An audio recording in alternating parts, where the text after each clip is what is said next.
to your accountancy class today. Dear students, आज हम discount से रिलेटेड जर्नल एंट्रीज़ की प्रैक्टिस करेंगे। जैसे अब ये फर्स्ट है हमारी 1 जून को, paid cash to Mahesh and discount received from him. अब आप देखिए पेड कैश टू महेश, तो महेश क्या हो गया हमारा, रिसीवर हो गया।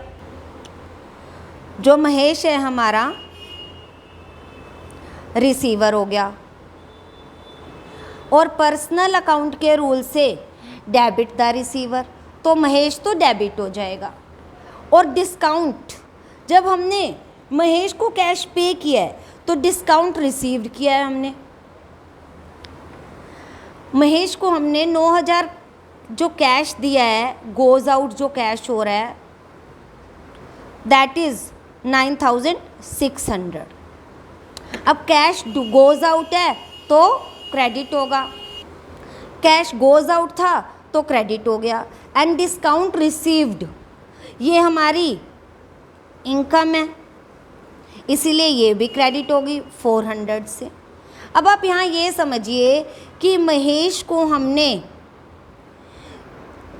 9,600 रुपये तो कैश दिया है और 400 रुपये उससे डिस्काउंट रिसीव किया है, तो महेश टोटल 10,000 रुपये से डेबिट होगा।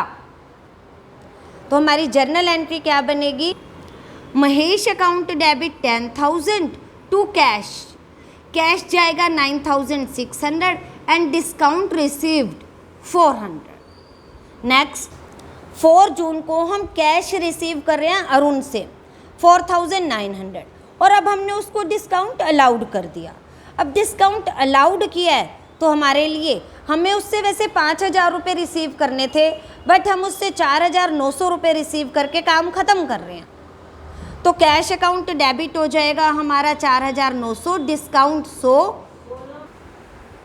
तो जब कैश रिसीव हुआ है तो कैश अकाउंट डेबिट 4,900 रुपये, और डिस्काउंट अलाउड, जो डिस्काउंट अलाउड है हमारे पास 100 रुपीज़, ये हमारे लिए एक्सपेंस है एक तरह से, क्योंकि हमें 5,000 रुपये रिसीव होने थे और उनसे, जबकि वो हमें सिर्फ 4,900 रुपये ही दे रहा है, तो डिस्काउंट अलाउड भी डेबिट हो जाएगा और अरुण क्रेडिट हो जाएगा 5,000 रुपये से। Next goods sold to Harish, goods सामान बेचा हरीश को, ये तो आपके लिए सिंपल एंट्री है 30,000 की।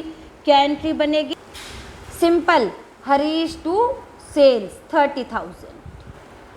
अब हरीश हमें 27,500 रुपये दे रहा है, रिसीव कैश फ्रॉम हरीश।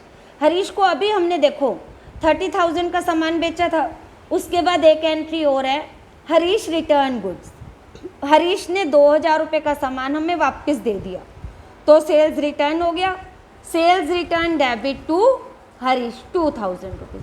अब देखो 30,000 का हमने उसको सामान बेचा और 2,000 को उसने हमें वापस कर दिया, मतलब अब हमने हरीश से 28,000 रुपये लेने थे, लेकिन 27,500 रुपये में फुल सेटलमेंट कर रहा है वो।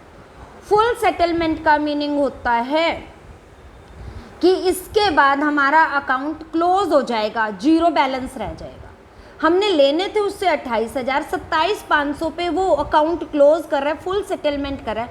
इसका मतलब ऑटोमेटिकली हमें समझना होगा कि हम उसको 500 रुपये डिस्काउंट दे रहे हैं, डिस्काउंट अलाउड कर रहे हैं, 28,000 रुपये के बदले 27,500 रुपये लेके हम काम चला रहे हैं, तो cash account debit 27,500, discount allowed debit 500 to Harish हो जाएगा 28,000।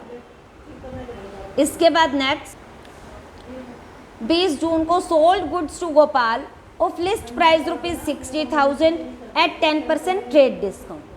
60,000 का 10% हो जाएगा आपका 6,000, तो ये सीधे डायरेक्ट सब्ट्रैक्ट करके हम 54,000 से ये एंट्री करेंगे, Gopal debit to sales 54,000। Narration में हम लिख देंगे कि 60,000 रुपये के लिस्ट प्राइस पे 10% डिस्काउंट हमने दिया है उसको। Next purchase goods from Ravi of list price ₹20,000 and 15% trade discount. अब यहाँ भी ट्रेड डिस्काउंट ही है, 20,000 का 15% हुआ 3,000 रुपीज़, तो परचेज हो जाएगा 17,000, एंट्री बनेगी purchase account debit to Ravi 17,000 और नरेशन में हम ये डिस्क्रिप्शन दे देंगे।